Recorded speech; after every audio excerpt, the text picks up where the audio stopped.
Just 85 days left, guys, Election Day. Many Clinton backers and much of the mainstream media already throwing out the confetti, claiming Donald Trump has no shot. But President Obama, he's warning Democrats not to be too confident about a Clinton victory, telling donors privately, if we are not running scared until the day after the election, we're going to make a grave mistake. So are Democrats worrying about a Trump turnaround? To see Forbes and Intel report host Trish Regan. Hey, Steve, let me go to you first. Apparently, one of the bigger Hillary Clinton super PACs now pulling the commercials in Virginia, Colorado, and Pennsylvania, saying those states are won. Kind of premature, no? It is indeed, because her negatives are as higher than those of Donald Trump. There are in some ways more frozen than those of Donald Trump. And so if Trump continues to do what he did yesterday, give a substantive speech, stay on message, he's going to be formidable, because this is third term versus the ability to hold that office. And if it's he can pivot back to her being a third term of Obama instead of temperament, he'll win the election. He's got to deal with the temperament issue, and I think they know it now. Trish, it wasn't that long ago, maybe 30 days or so less, when Donald Trump was ahead in real clear politics in most of the polls. So we see how these things swing back and forth. Yeah, and I think the media's had a role in all of it. Let's not forget. I mean, he actually started to get a little bit ahead of her. He got a bit of a convention bounce, and then what do you know? The media kind of freaked out, and they said to themselves, gosh, this is mainstream media I'm talking about. This is kind of serious. We could actually see a Republican in the White House. We know that they do not want to see a Republican in the White House, and they certainly don't want to see Donald Trump. So, you know, I think Hillary Clinton was clever in that she was able to turn this election into, you know, you have a choice between me, sane, stable, you know, continuation of what you've already seen, which, you know, most people don't actually want, or crazy. And so she's painted him as the crazy man. And what he needs to do right now, Charles, is do exactly what he did in Youngstown, Ohio yesterday.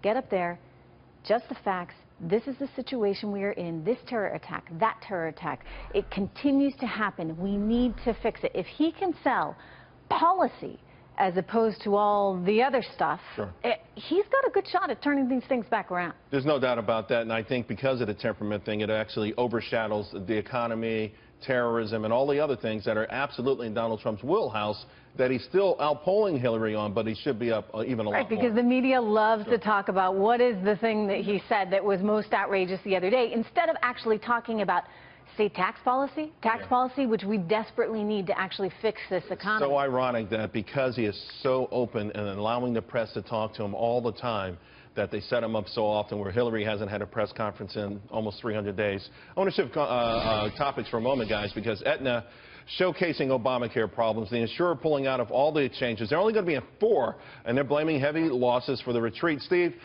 should Donald Trump be pounding really harder on this issue, particularly with the idea that a lot of premium increases are going to happen just days before the election?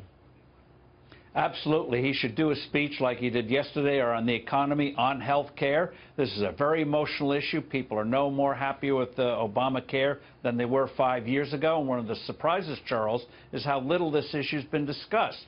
Yeah, they make reference to it, the candidates, but they haven't gotten in any detail. He should hit hard about people's experiences in hospitals, people's experiences, as you say, with these not only rising premiums, but the deductibles are sky high. No one is happy with what's happened with the health care. Yeah, and also the impact on small business has been devastating, Sure. Trish. Absolutely. Now, of course, we know Democrats come back, and the first thing they say is, well, you have 20 million more people insured now that weren't before. What they don't say is that almost 30 million people are still uninsured, and the rest that were kind of lost their doctors. Yeah, and then this thing just doesn't pay for itself, any which way you slice it. I think that this resonates, Charles. I think that this is another area that he should explore right now, because so many Americans are struggling with these escalating health care costs, and this is not a solution. Obamacare is not a solution.